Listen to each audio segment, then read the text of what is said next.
Feche seus olhos por um instante, deixa eu orar com vocês. Pai de amor, eu quero agradecer ao Senhor por mais um domingo que nós estamos aqui na tua casa, podendo te adorar e bendizer o teu santo nome. Muito obrigado, Pai. Recebe o nosso culto, recebe o nosso louvor, recebe a nossa adoração, recebe o nosso coração grato.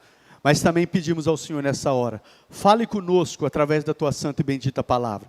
Fala, Senhor, ministra, nos traz revelação. Abra os nossos olhos e ouvidos espirituais. Abra o nosso entendimento, Pai. Ache em nós agora um coração preparado como uma boa terra, para que a semente preciosa da tua palavra possa cair e frutificar abundantemente para a glória do teu santo nome. Assim nós oramos agradecidos ao Senhor. Amém e amém. Amém, queridos? 2 Coríntios capítulo 5, o versículo, nós vamos ler o versículo 15. Diz assim: e ele morreu, falando sobre, fazendo menção a Cristo, queridos. E ele morreu por todos, para que aqueles que vivem já não vivam mais para si mesmos, mas para aquele que por eles morreu e ressuscitou. Quero que você repete esse versículo comigo. Eu vou falar e você repete, tá bom? Para a gente ler na mesma versão. E ele morreu por todos. Novamente. E ele morreu por todos. Para que aqueles que vivem já não vivam mais para si, mas para aquele que por eles morreu e ressuscitou. Amém, queridos? Só até aí, glória a Deus. Amados, todos nós sabemos que o Filho de Deus, que o nosso Senhor Jesus, nós sabemos que Ele veio com um propósito. Qual o propósito foi esse? Para que Jesus veio, queridos? Por que Jesus morreu na cruz? Qual o propósito? Para nos salvar. Até pessoas que não são cristãs, que ainda não conhecem a Cristo, se perguntar para que Jesus veio, às vezes elas não sabem nem muito bem o porquê, mas elas sabem que Jesus veio para salvar. Né? Às vezes não sabem nem muito bem o salvar do quê, mas elas sabem que Jesus veio para salvar. E nós sabemos disso, que o nosso Senhor Jesus, queridos, Ele veio para nos salvar. Eu quero fazer menção ao texto, um dos textos mais conhecidos da Bíblia Sagrada, que é Evangelho de João capítulo 3, o verso 16, que diz, pois Deus amou o mundo de tal maneira, que deu o seu Filho unigênito, para que todo aquele que nele crer, não pereça, mas tenha a vida eterna. Eu quero abrir lá eu não me lembro agora a continuação do texto, e eu quero ler os outros versículos seguintes também. Evangelho de João capítulo 3, o verso 16 eu li. Agora o verso 17 diz assim: porque Deus enviou o seu Filho ao mundo, não foi para condenar o mundo, mas foi para que este fosse salvo por meio dele. Então Jesus veio para salvar. Quem nele crê, queridos, não é condenado. Quem nele crê, não vai ser condenado. Mas quem não crê, já está condenado, por não crer no nome do Filho unigênito de Deus. Amém, queridos? Então nós sabemos desse texto, que Jesus veio para nos salvar. Né? Mas o texto diz aqui, quem nele crê não é condenado. Porém, quem não crê, já está condenado. Ele veio ao mundo para salvar todo aquele que nele crê. Salvar do quê, queridos? Em Romanos capítulo 3, o verso 23, diz que todos pecaram e estão destituídos da glória de Deus, separados da sua presença. Todos são pecadores. Quando fala que Ele veio nos salvar, queridos, e nos salvar sim dos nossos pecados, não está falando simplesmente de atos que nós cometemos, atitudes que são pecados. Mas na verdade, quando Ele está falando dos pecados, é que todos nós temos ou nascemos uma natureza pecaminosa. Então não tem nenhum justo sequer, não tem nenhuma pessoa boa. Todos precisam ser salvos. Todos nasceram com uma natureza pecaminosa e a única maneira de né, ter o perdão dos nossos pecados é crendo em Cristo Jesus, recebendo Ele como nosso Senhor e Salvador. Não existe outra forma. Então todos nós precisamos. E Ele veio para nos salvar dos nossos pecados. Porque em Romanos 6:23, eu falei 3:23, agora o 6:23 diz que o salário do pecado é a morte. A recompensa pelos pecados ao qual nós vivíamos outrora, a Bíblia diz que nós estávamos mortos em nossos pecados, em nossas transgressões, e a recompensa por esse pecado é a morte. E não simplesmente essa morte que todos nós estamos sujeitos a passar, mas a morte eterna.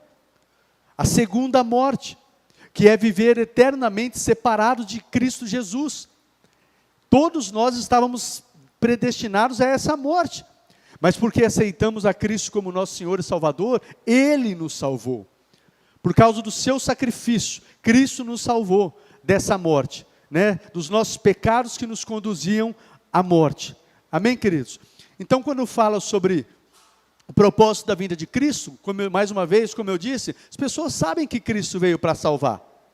Mas talvez, queridos, o propósito que muitos, às vezes, não saibam, ou às vezes ignorem, talvez não saibam, ou alguns acabem ignorando, quando se diz respeito à morte de Cristo, é o propósito que diz respeito de como vivermos enquanto nós aguardamos Jesus voltar. Talvez esse propósito que muitos acabam ignorando. Sabe que Jesus veio para salvar os nossos pecados, mas talvez ignore, mais uma vez, quando se fala da morte de Cristo, ignore o propósito de que como vivermos até a vinda de Cristo. Quando a gente olha para esse texto, queridos, o texto é claro em nos dizer que Jesus morreu para. Esse para, eu sei que vocês sabem que é um indicativo de propósito. Novamente, o texto de 2 Coríntios, o capítulo 5, verso 15 diz, porque Ele morreu, fazendo uma menção a Cristo. Ele morreu para quê? Aí vem um indicativo de propósito. Para. Ele morreu para, com um propósito. E sem ser esse propósito que nós estamos falando aqui, que Ele morreu com esse propósito para nos salvar, esse texto diz, Ele morreu para quê? Para que aqueles que vivem, que somos nós, que ainda estamos vivos, para que a gente já não viva mais para nós mesmos, mas para que a gente passe a viver para Ele, para aquele que morreu por nós, mas ressuscitou. Então esse é um outro propósito que muitos acabam ignorando. Às vezes eles entendem o propósito que foi, Cristo morreu para nos salvar, mas ignoram o propósito de que Ele não morreu só para nos salvar. Ele morreu para que a gente não viva mais para nós mesmos, mas que nós passamos a viver para Ele, por Ele, para a glória dEle. Amém, queridos? Foi para esse propósito. Mas então, falando isso, pastor, o que exatamente significa então vivermos para Cristo? Viver para Ele. O que significa exatamente isso? Eu quero que você abra um outro texto comigo, Lucas, capítulo 9, versículo 23 e o versículo 24. Lucas 9, 23 e 24.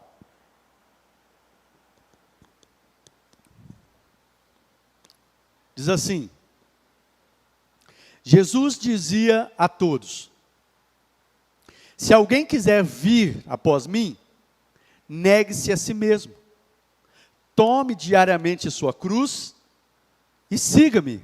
Verso 24, pois quem quiser salvar a sua vida, esse a perderá, mas quem perder a própria vida por minha causa, este a salvará. Amém? Faz um tempo que eu tenho meditado nesse texto, mas não é essa mensagem ainda. Acredito que tem uma outra mensagem a vir por aí. Mas tem algo que veio ao meu coração até em relação a esse texto. Na verdade, uma frase que diz assim, é perdendo que se ganha de verdade. Quando se diz respeito a esse texto, queridos, é perdendo que nós vamos ganhar verdadeiramente. Você pode falar isso para o seu irmão, meu irmão, olha para ele e fala, meu irmão, é perdendo que ganhamos de verdade. Esse texto fica bem claro, quem quiser salvar a sua vida perderá, mas quem perder a sua própria vida por minha causa, esse a salvará. Mas, pastor, então o que exatamente significa vivemos para Cristo? Queridos, eu acredito que muitos de nós, de verdade, eu acredito, às vezes nem a gente mesmo, acho que tem esse devido entendimento, mas eu acredito que muitos de nós estamos preparados, estamos dispostos, se preciso for, a morrer por Jesus. Eu acredito nisso. Eu acredito que se chegasse de repente agora aqui na igreja, um grupo de pessoas armadas, né, contra o cristianismo, contra os cristãos, e de repente colocasse uma arma na sua cabeça, e falasse, ou você nega a sua fé, você nega a Cristo, ou você vai morrer agora. Eu acredito de verdade que muitos estariam dispostos a morrer por Cristo para não negar a sua fé. Eu acredito que muitos estariam. Eu falei que eu acredito que às vezes muitos não têm o devido entendimento, porque, queridos, às vezes a gente mesmo, será que eu estaria? Não, eu acredito que você pode muito mais do que você imagina. Tem situações que Deus permite que a gente passe, até para que venha para fora o que está dentro do seu coração. Às vezes nem você mesmo sabe. Eu digo isso porque eu já passei por situações que, no meu coração, assim, eu acreditava que eu não estava preparado e não era capaz para certas coisas. E quando eu passei, eu mesmo me surpreendi com as minhas atitudes. E me alegrei quando veio para fora o que estava dentro do meu coração e ver que realmente eu pude tomar uma posição que agradava o coração de Deus. Então, mais uma vez, eu estou dizendo isso porque eu acredito que muitos dos filhos de Deus, muitos de vocês que estão aqui, se acontecesse uma situação dessa, eu acredito que você estaria pronto para morrer hoje por Cristo. Literalmente entregar a sua vida por Cristo. E morrer, se preciso fosse, por Ele. Amém? Porém, queridos, eu acredito que um grande desafio que está diante de nós todos os dias, não é a questão de morrer por Cristo. Eu acredito que o grande desafio que está diante de nós todos os dias, principalmente nos dias de hoje, principalmente nos dias atuais, não é o desafio de morrer por Ele, mas é o desafio de viver por Ele. Muitos estariam dispostos a morrer, mas quantos estão dispostos a viver por Ele? Quantos estão dispostos a viver por Cristo? E eu creio que esse é um grande desafio nos dias atuais. Eu quero que você abra um texto comigo, 2 Timóteo, capítulo 3, do verso 1 ao verso 4. 2 Timóteo, capítulo 3, do versículo 1 ao versículo 4. Diz assim: saiba que nos últimos dias, e eu creio, queridos, nós estamos vivendo nos últimos tempos, nos últimos dias. Saiba que nos últimos dias sobrevirão tempos difíceis. Isso porque os homens serão amantes de si mesmos, apegados ao dinheiro, arrogantes, orgulhosos, blasfemos, desobedientes aos pais, ingratos, ímpios. Tem uma outra versão, queridos, pode parar aí, mas uma outra versão que diz assim: nos últimos dias os homens serão egoístas, amantes de si mesmos. E por que eu digo para vocês que eu acredito que nos nossos dias, eu creio que nós estamos nesses últimos tempos. Eu creio que sempre existiu homens com essas características que nós estamos lendo nesses textos. Mas os últimos dias, eu acredito que esses são tempos que isso tem se agravado. Isso tem estado cada vez mais forte. Nos últimos dias, as pessoas serão muito egoístas, amantes de si mesmos, insensíveis, irreconciliáveis, caluniadores, sem domínio próprio, cruéis, inimigos do bem, sem amor pela família, né? Então, nesses tempos, nesses dias atuais, que eu acredito, queridos, que é um grande desafio. E mais uma vez, eu não digo para as pessoas que estão lá fora, mas eu digo até para os que estão dentro da casa do Senhor. É um grande desafio viver para Cristo. Porque eu acredito que muitas pessoas estão dentro da igreja, os filhos de Deus, muitas pessoas caminhando na igreja, né? Mas, às vezes, esse desafio de viver para Ele. Estão dentro da igreja, mas às vezes ainda estão vivendo para si. estão vivendo, estão buscando, estão até buscando ao Senhor, gostam de estar na casa do Senhor, gostam de estar na igreja, gostam de estar congregando, mas ainda vivem para si, buscam a Deus para si, né? Então eu acredito que é um grande desafio nesses tempos em que os homens serão egoístas, amantes de si mesmos, as pessoas serão muito egoístas, pensando muito em si. É um grande desafio vivermos para Ele. Amém? Mas pastor, então o que é viver para Cristo? O que viver para Cristo significa? Nós lemos aí em Lucas 9, 23, 24, queridos, né? Jesus dizendo, se alguém quer vir após mim, negue-se a si mesmo, tome a sua cruz diariamente e me siga.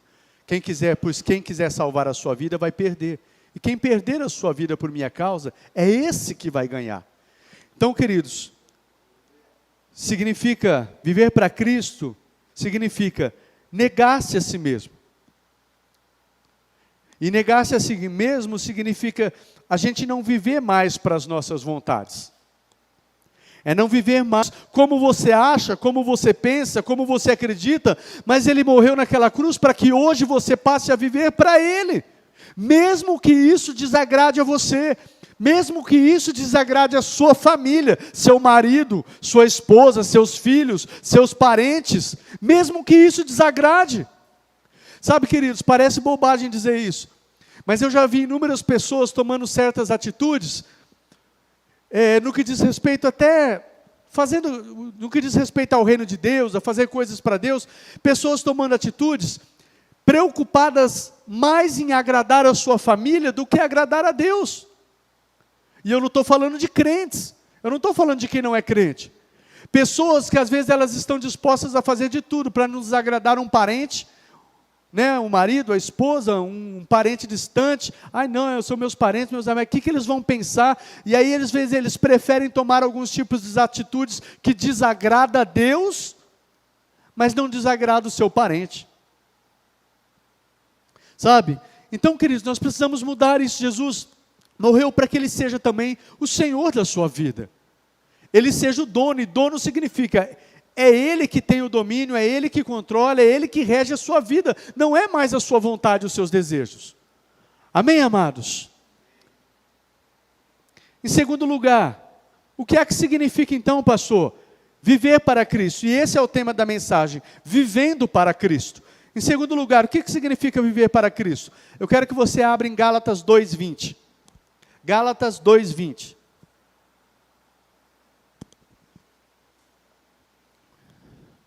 Diz assim, ou outra versão diz, fui crucificado com Cristo. Assim, já não sou eu quem vive. Olha só, queridos, eu morri. Mais uma vez, preste atenção, olha o paralelo dos textos que eu estou lendo. O texto que nós lemos inicial, esse texto, mais uma vez, está falando de morte. Morrer para mim mesmo. Eu fui crucificado, eu morri com Cristo. Fui crucificado com Cristo. Assim já não sou eu quem vive, mas é Cristo que vive em mim. A vida que eu vivo agora no corpo, eu vivo pela fé no Filho de Deus que me amou e se entregou por mim.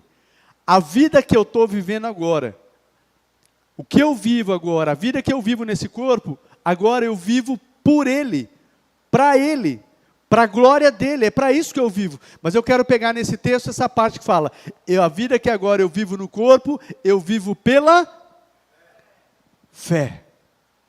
Segundo lugar, então, o que é viver para Cristo, pastor? Viver para Cristo, queridos, significa viver pela fé no Filho de Deus. Viver pela fé no Filho de Deus significa, queridos, não viver mais com base naquilo que nós estamos vendo com os nossos olhos, ou significa não viver mais com base naquilo que nós estamos sentindo nos nossos sentimentos. Mas viver pela fé no Filho de Deus significa viver, queridos, de acordo com o que diz a sua palavra. Viver para Cristo. Eu não vivo mais por aquilo que vejo, eu não vivo mais com base nos meus sentimentos, mas hoje eu vivo pela fé no Filho de Deus. E viver pela fé Eu vivo por aquilo que diz a sua palavra. O que ela diz é a verdade. Amém? E esse crer, queridos, eu sei que você sabe que é muito mais do que dizer, eu acredito. Não é isso. Lá em Tiago, a epístola de Tiago diz isso. Né? Se você diz que crê, até os demônios creem. Esse crer de falar, eu acredito, não é isso. Eu vivo pela fé no Filho de Deus, queridos. O que significa isso? Né? Significa que eu confio. Eu confio no que está aqui. Eu acredito, eu levo a sério o que está aqui. E esse acreditar e confiar, as minhas atitudes seguem. Porque se eu dizer que eu confio e as minhas atitudes são contrárias, eu não confio. Eu estou falando um confiar de boca para fora. Tem um texto, Romanos capítulo 1, verso 5, se puder projetar, Romanos 1, verso 5, fala sobre a obediência que vem pela fé. A obediência que vem pela fé. Se eu creio de verdade, queridos, se eu confio de verdade nessa palavra, eu obedeço. Só que eu quero que você saiba uma diferença aqui.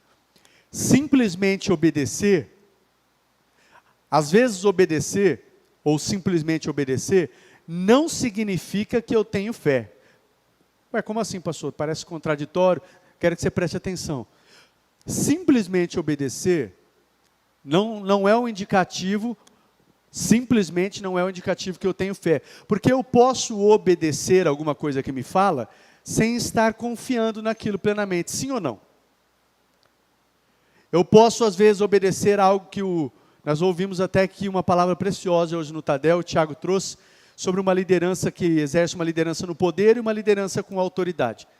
Eu posso obedecer o meu patrão, porque ele fala algo, e porque ele é meu patrão e ele tem o poder, e eu tenho que obedecer, eu vou fazer o quê, né? Mas você não confia plenamente nele. Você não tem aquela confiança plena no seu chefe, no seu líder. Mas você obedeceu, às vezes até com medo de sofrer alguma consequência. Mas, queridos, a obediência que Deus quer que a gente tenha é diferente. Porque eu confio plenamente no que está aqui, a minha resposta a essa confiança é, então eu obedeço o que está aqui. Vocês entenderam, queridos? É uma obediência que vem pela fé. Por que eu ando em obediência? Porque eu confio no que está aqui. Eu confio na palavra do meu Deus, e porque eu confio, eu ando em obediência. Eu estou dizendo isso porque, quando a gente fala que crê, né, eu vivo pela fé no Filho de Deus, em Cristo Jesus. Se eu tenho falado que eu creio, que eu confio em Deus, mas eu não ando em obediência, que tipo de fé é essa? Que tipo de confiança é essa? E queridos, viver para Cristo é viver pela fé no Filho de Deus. Eu confio no que o meu Senhor diz. Eu confio no que está aqui. E eu ando em obediência a Ele, porque eu confio. Muitas vezes, eu não entendo plenamente o que Ele está fazendo. Eu não entendo plenamente o porquê Ele tem tomado esses caminhos. Eu não entendo plenamente o porquê eu tenho passado por isso. Mas eu sei, como diz Paulo lá em Timóteo, eu sei em quem eu tenho crido.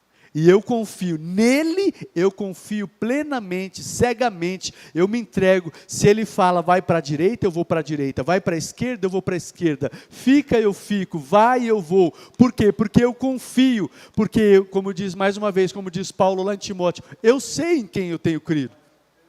E quem eu tenho crido não é homem, para que minta, nem filho do homem, para que se arrependa. Ele é poderoso, Ele é fiel, eu posso entregar a minha vida com confiança nas mãos dEle.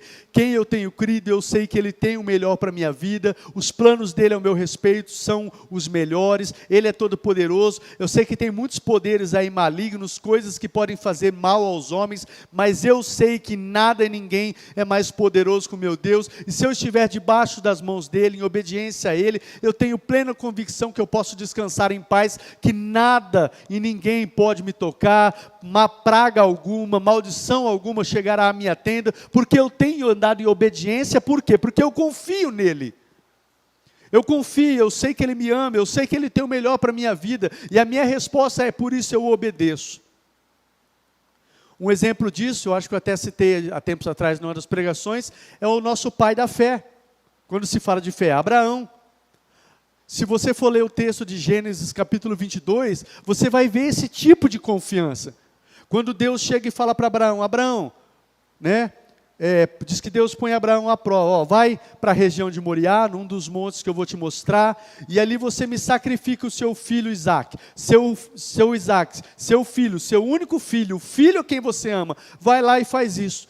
E é interessante que você vai ver em todo o texto, queridos, você não vai ver em nenhum momento Abraão titubeando, discutindo com Deus, perguntando por quê, mas Senhor, será o filho que eu tanto esperei, então por que o Senhor me deu, já que o Senhor vai tomar ele agora? Você não vê em nenhum momento ele questionando por que está acontecendo isso, ou por que aquilo, ele simplesmente ele vai, queridos, ele faz, ele segue tudo aquilo que Deus estava pedindo para ele. Por quê? Porque ele confiava. Ele confiava em Deus plenamente.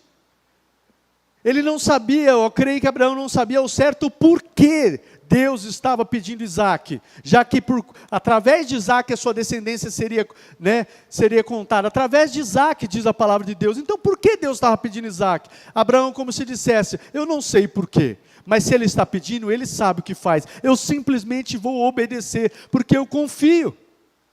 E como eu já citei aqui outras vezes, lá em Hebreus, você vai ver na carta aos Hebreus, que Abraão diz que ele estava a ponto de sacrificar Isaque, porque ele confiava em Deus, sabendo que Deus era poderoso para ressuscitar Isaque dos mortos.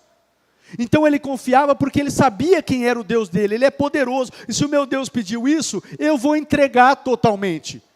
Eu vou entregar plenamente, ainda que eu não esteja entendendo, ainda que eu não compreenda, ainda que esteja me causando dor agora, ainda que esteja sendo difícil, se Ele pediu, eu vou entregar, e eu confio que Ele tem o melhor para mim, eu confio que todas as coisas cooperam para o bem daqueles que amam a Deus, e eu amo meu Deus, eu amo a palavra do meu Deus, então se eu amo, eu obedeço, eu confio.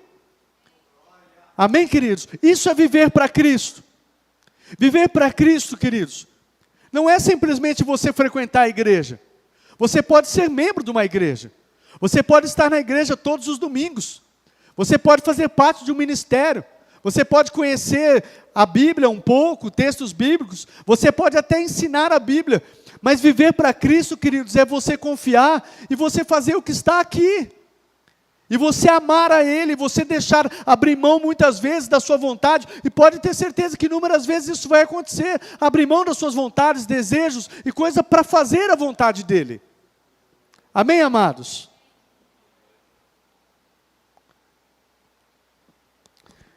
Em terceiro lugar, pastor, mas o que é viver para Cristo?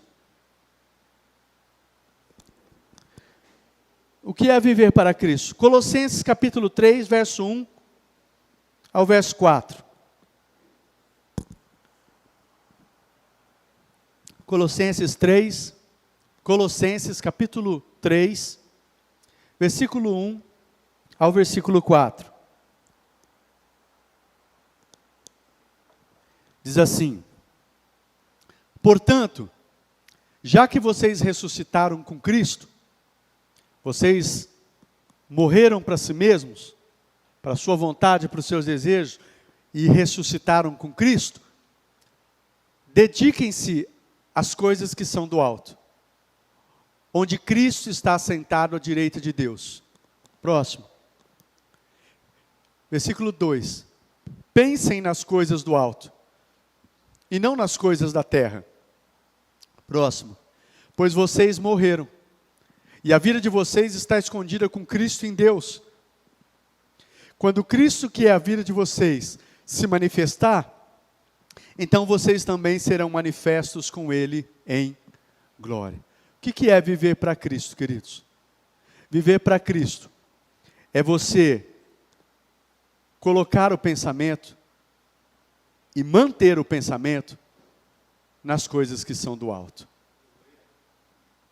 Porque tem muitas pessoas, eu vivo para Cristo, eu pertenço a Ele, eu vivo para a glória dEle, mas tem vivido com a cabeça, com a mente muito aqui nas coisas dessa terra. Como se nós fôssemos viver o resto das nossas vidas aqui, queridos. E eu sei que vocês sabem, aqui é um tempo passageiro, é rápido. Mas a Bíblia diz, já que vocês morreram com Cristo, coloquem os seus pensamentos naquilo que é do alto. Porque essas coisas aqui é passageiro, é momentâneo. E agora eu quero que vocês pensem comigo, queridos, é verdade ou não é? Quantas vezes nós estamos aí inquietos, ansiosos, preocupados, distraídos, com tantas coisas que no final das contas não é o que é principal. Eu não estou dizendo que não são importantes, mas não é o principal. A gente está preocupado com muita coisa, queridos, que no final das contas vai perecer, vai ficar aí. Nós não vamos levar nada disso para a eternidade. E a gente anda muito preocupado, inquieto e ansioso com isso. E a Bíblia diz, de acordo com esse texto, que viver para Cristo, queridos, é você colocar o pensamento nas coisas do alto. Por quê? Porque nós morremos com Cristo e ressuscitamos com Ele. Viver para Cristo é colocar a mente nas coisas do alto. Pela palavra de Deus, queridos, nós podemos sim acreditar que aqui nós podemos desfrutar de uma vida abundante em Deus. João 10:10, nós vimos sobre isso, né? Ele veio para nos dar vida e vida plena, vida abundante. Nós podemos desfrutar de uma vida abundante. Porém, queridos, a Bíblia nos ensina que devemos buscar as coisas que são do alto, pois as coisas nessa vida são passageiras, são momentâneas, vão perecer. Eu não estou dizendo que você não deva buscar. Eu não estou dizendo que você não deva almejar. Eu não estou dizendo que você não deva se planejar, desejar, planejar para você adquirir e viver coisas boas aqui. Mas, queridos, não fique o tempo todo com a sua mente nas coisas desse mundo, dessa terra, coisas que vão aí perecer. Como diz o texto lá em Mateus, né? Aonde estiver o seu tesouro, aí vai estar o seu coração. E se o seu tesouro estiver onde a traça ali vai destruir, a ferrugem, os ladrões arrombam e furtam, miserável, pobre e nu que nós somos, se o nosso coração estiver nisso. Mas se estiver nas coisas eternas, queridos, isso é o que realmente vale a pena. Aliás, a Bíblia fala, o apóstolo Paulo fala, que se nós formos pessoas sábias, nós vamos usar as coisas dessa vida, os recursos, os bens materiais, nós vamos usar as coisas desse mundo para ganhar pessoas para Jesus. Nós vamos usar os nossos recursos, nosso dinheiro, os nossos bens, as nossas capacidades, os dons, o que Deus tem nos dado, de todas as formas, nós vamos procurar usar para ganhar pessoas. Porque no final das contas, o que nós vamos levar para a eternidade, né, o que nós vai valer a pena são as pessoas que nós ganhamos para Jesus.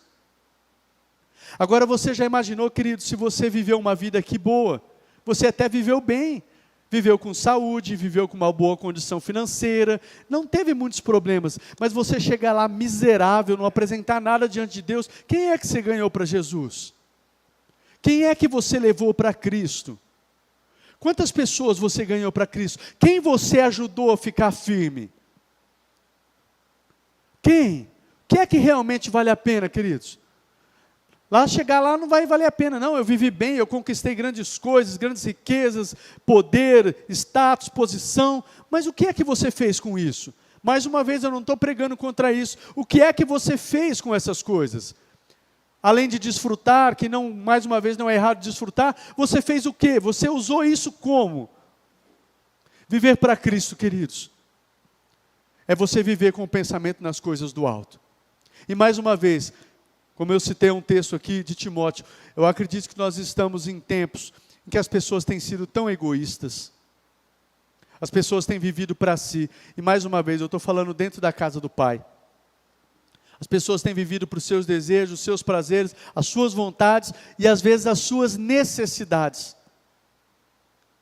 E não têm vivido para a glória de Deus. Não têm vivido para a vontade dEle, para o querer dEle, para aquilo que Ele quer. Você sabe o seu propósito? Você sabe o que Deus tem para você? O que Ele quer de você, o que Ele quer que você faça? E se você sabe, você tem vivido isso? Ou você só sabe, mas você tem levado com a barriga, um dia eu vou, um dia eu faço, um dia eu volto. Quando acertar isso, quando acertar aquilo, aí sim eu vou me dedicar, aí sim eu vou fazer, aí sim eu vou obedecer isso. Queridos, não se engane. Você pode não estar aqui amanhã. Você pode estar muito bem aqui hoje e amanhã acontecer algo e você não está aqui. O que nós temos para fazer para o Senhor é hoje, não é amanhã. O que nós precisamos fazer é agora, não é amanhã. Nós não sabemos o dia de amanhã. Você pode estar aqui agora olhando para mim, né? Você está vendo o pastor, amanhã o pastor pode não estar aqui. O que é que eu fiz? O que é que eu fiz que realmente valeu a pena? O que é que eu fiz que eu vou deixar para as pessoas, que vai inspirar as pessoas, Tiago? Que vai motivar as pessoas, que realmente eu fiz aqui, que as pessoas vão olhar para o que eu fiz e falar, olha, o que o pastor fez me inspirou, me motivou, o pastor está faltando, o pastor não está mais aqui, mas olha o que o pastor fez, que tem de geração em geração, tem inspirado pessoas, motivado pessoas. O que é que eu fiz? Eu conquistei carro, eu conquistei casa, eu conquistei posição, né?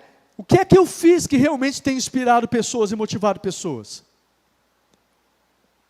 Viver para Cristo, queridos, é você viver com a mente, o pensamento nas coisas do alto. Eu sempre faço menção a um texto também de 1 Coríntios capítulo 15, que fala que se é somente para essa vida que nós temos esperança em Cristo, se vivemos somente para essa vida, nós somos miseráveis.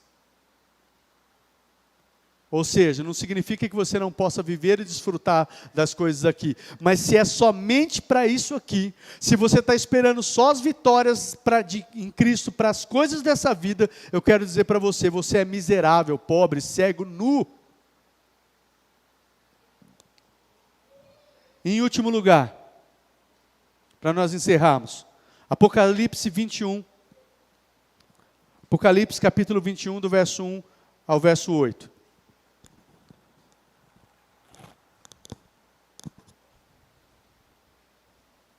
Apocalipse 21, do versículo 1 ao verso 8, nós vamos ler. Último lugar, eu quero dizer para vocês, queridos.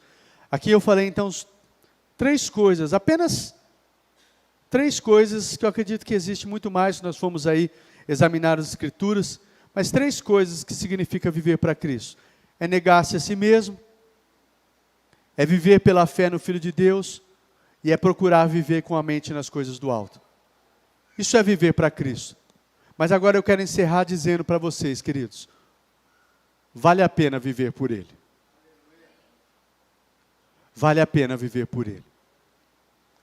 E eu quero dizer para você, queridos, pode ser que quando você decidir viver para Cristo dessa forma, de verdade, pode ser que toda a sua vida, você vai passar por muitas adversidades, tribulações, muitas lutas, mas vai valer a pena. E eu quero ler esse texto com você aqui, e nós encerramos. Apocalipse 21, do 1 ao 8. Olha o que diz aí. Então eu vi novos céus e nova terra, pois o primeiro céu e a primeira terra tinham passado. Queridos, preste atenção aqui. Nós vamos encerrar, preste atenção no pastor. Olha o que diz esse texto, eu vou começar novamente. Então eu vi novos céus e nova terra, pois o primeiro céu e a primeira terra tinham passado. O mar já não existia. Eu vi a cidade santa, a nova Jerusalém que descia dos céus da parte de Deus, preparada como uma noiva adornada para o seu marido. Eu ouvi uma forte voz que vinha do trono e dizia: agora o tabernáculo de Deus está com os homens, com os quais ele viverá. Eles serão os seus povos. O próprio Deus estará com eles e será o seu Deus. E olha o que começa a dizer no versículo 4. Ele enxugará dos seus olhos toda lágrima. Não vai haver mais morte. Não vai haver mais morte, queridos. Não vai haver mais morte. Nem tristeza. Não vai ter mais tristeza.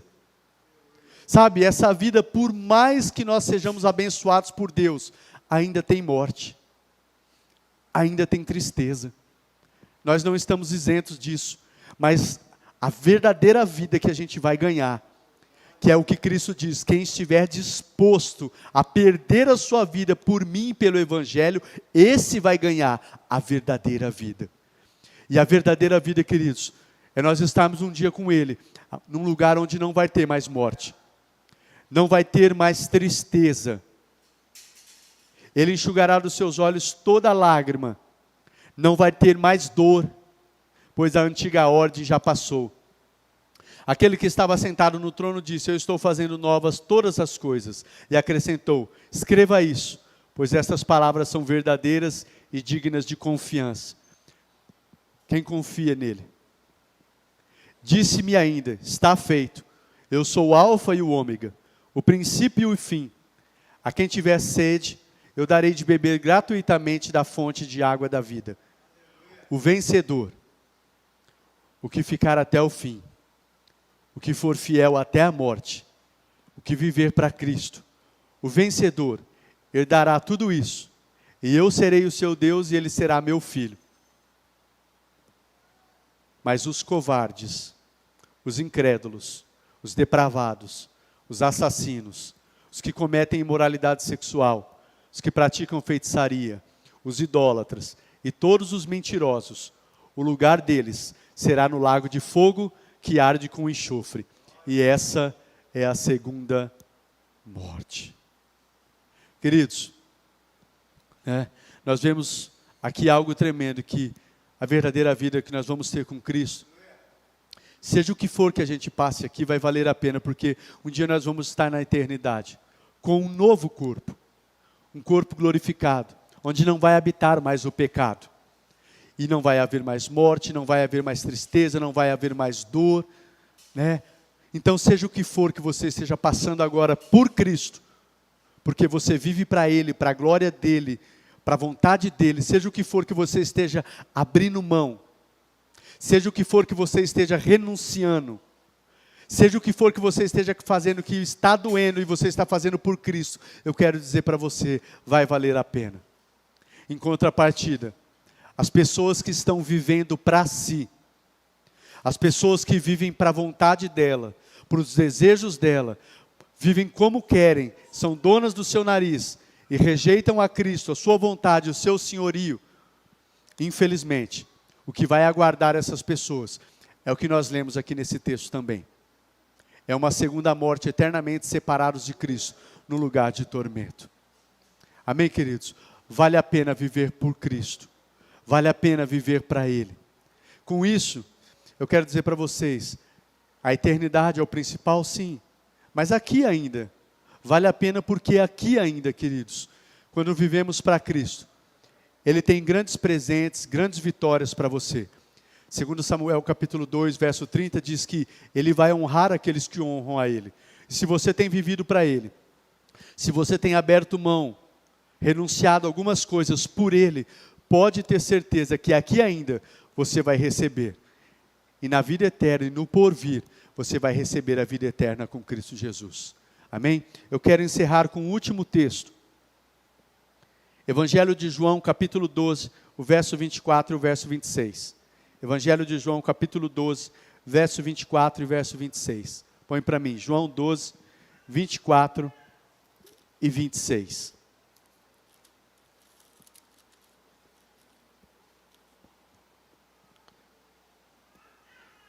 Diz assim: digo-lhes verdadeiramente, que se o grão de trigo não cair na terra e não morrer, ele vai continuar só. Mas se ele morrer, ele vai dar muito fruto. Quem ama a sua vida, vai perder. Mas aquele que odeia a sua vida nesse mundo, esse a conservará para a vida eterna. Quem me serve, precisa seguir-me. E onde eu estou, o meu servo também estará. Aquele que me serve, meu Pai o honrará. Amém, queridos? Eu quero encerrar dizendo para você, olha aqui para o pastor. Quando a gente tenta viver uma vida cristã, queridos, sem o devido entendimento que nós devemos viver para Ele, ou sem o devido entendimento do que é viver para Cristo, nós levamos uma vida, nós estamos sujeitos a viver uma vida infrutífera e muitas vezes infeliz. Por isso que nós vemos muitos dos filhos de Deus, cristãos, dentro da casa do Pai, muitas vezes infelizes. Sabe por quê, queridos? Uma vida cristã realmente feliz e frutífera, não existe uma vida cristã realmente feliz e frutífera sem morte. Mas sem essa morte que diz. Aqui esse texto está fazendo menção a Cristo. Mas ele pode se aplicar a nós. Uma vida cristã de verdade que vai ser frutífera e glorifica a Deus, como diz no Evangelho de João 15:8, meu Pai é glorificado quando vocês dão muitos frutos, nós glorificamos a Deus quando nós levamos uma vida frutífera. Mas uma vida cristã frutífera de verdade, queridos, ela só acontece quando nós morremos. Esse texto é claro em dizer, se o grão de trigo não cair na terra e não morrer, ele continua só. Mas se ele morre, ele vai dar muitos frutos. Sabe o que isso quer dizer para mim e para você?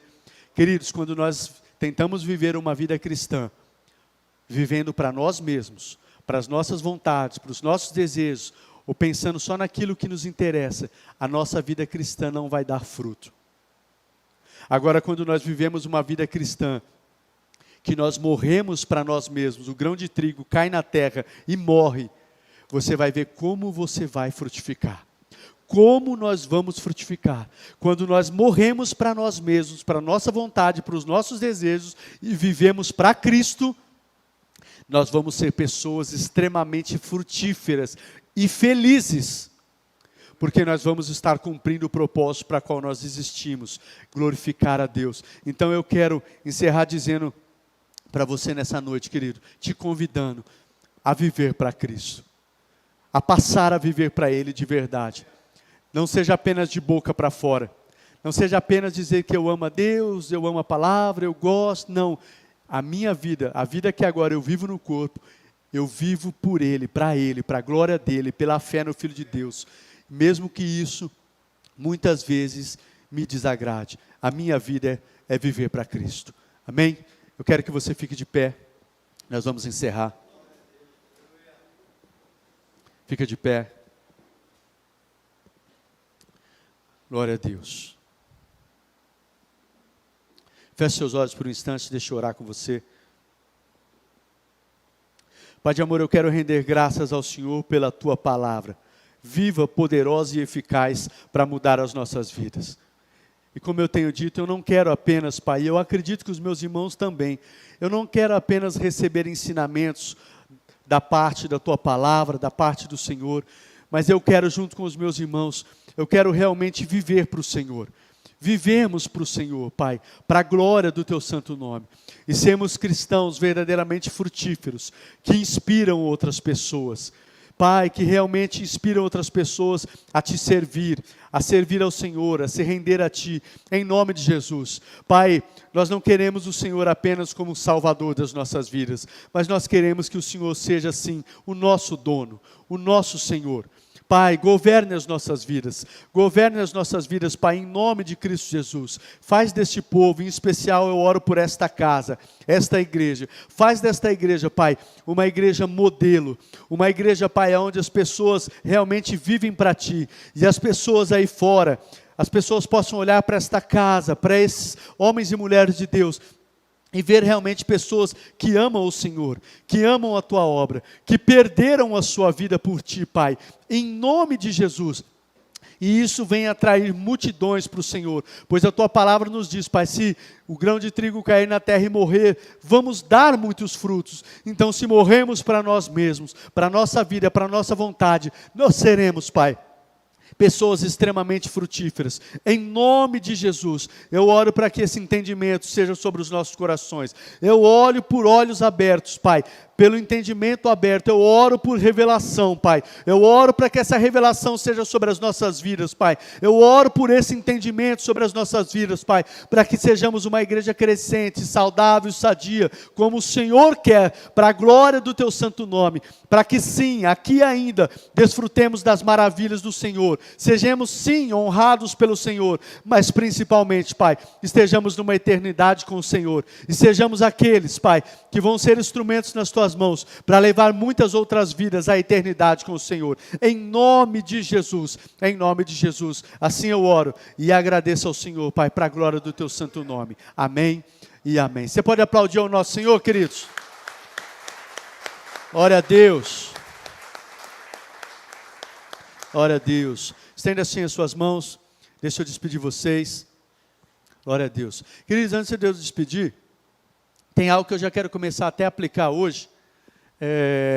Eu quero fazer algo diferente, só começar a fazer algo diferente, pedir até para os pastores, eu ainda não falei com os pastores, mas o pastor acaba aqui, e é muito gratificante, é gostoso, pastor, eu acabo o culto aqui, às vezes eu fico ali na porta para dar um abraço em vocês, para vocês receberem um abraço, desejar uma semana de bênção, mas eu quero começar a fazer algo diferente. Acabar o culto aqui, o pastor vai estar aqui na frente, os pastores, alguns instantes, se você quiser vir dar um abraço no pastor, e se você quiser também uma oração. Se tiver algo que você quer que ore, rapidamente a gente vai orar, né? Mas se você quiser só vir dar um abraço, vem dar um abraço no pastor. E se você quiser uma oração, os pastores vão estar orando por vocês. Amém, queridos? Só para você não estranhar, fala, cadê o pastor aqui na porta, sempre dando um abraço? Então o pastor vai estar aqui na frente. Se você quiser um abraço, vem até aqui e dá um abraço nos pastores, tá bom? E quiser uma oração, nós vamos estar orando por vocês. Estende assim as suas mãos. Que o Senhor os abençoe e os guarde. Que o Senhor faça resplandecer sobre vocês o seu rosto e os conceda a graça. Que o Senhor volte para vocês o seu rosto e os dê a paz. Assim os abençoe em nome de Jesus. Amém e amém. Dá mais uma forte salva de palmas ao nosso Senhor. Glória a Deus. Glória a Deus.